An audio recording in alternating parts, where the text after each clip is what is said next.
Hey, what's up guys? Episode 4, 5-string sweep picking.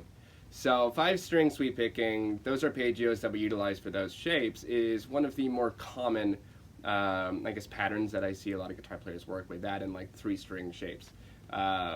So it's something that if you have not already, you'll definitely encounter. And so, like with any other technique, here are the 3 pitfalls. So for the first one, it's your actual finger pattern. So I do see some discrepancy, and obviously things work differently for different people.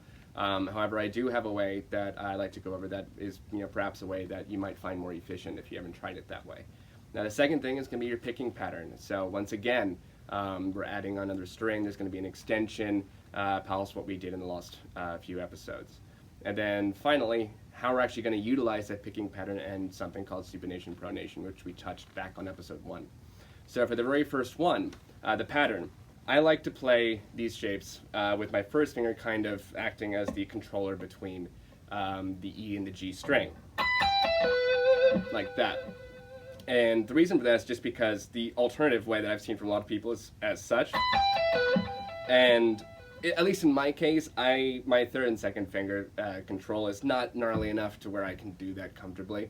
And so I found that that is, not as little movement as this perhaps, but it's, little enough movement to not cause me any issues. And it works quite well for, anything that, it's really only minor shapes and other, crazy arpeggios that come from that.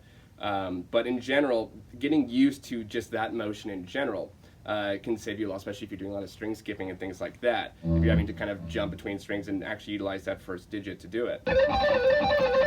Like that, for instance. The second thing is our picking pattern. So to solve that, and again, it's based off of like the other episodes, where we have starting with the downstroke, and we get into our upstroke all the way down to our A string.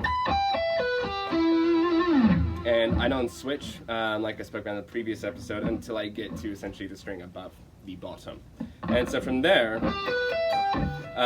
when I get up to the high E, that's when we go ahead and do an upstroke, just like before.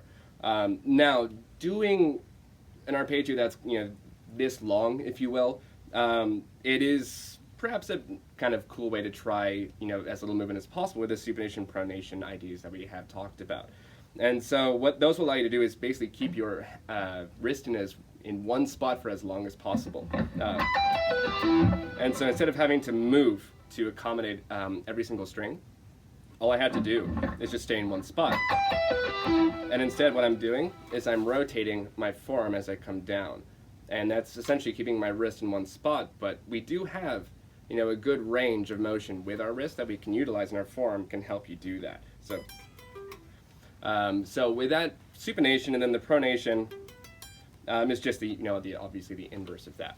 And so with those two techniques, try to keep your palm in one spot and try to just move the pick, up and down the strings. And what you'll see is that, to access those strings, even with enough force and velocity behind your pick attack, you'll still be able to do it even without having to actually relocate your entire hand in that process.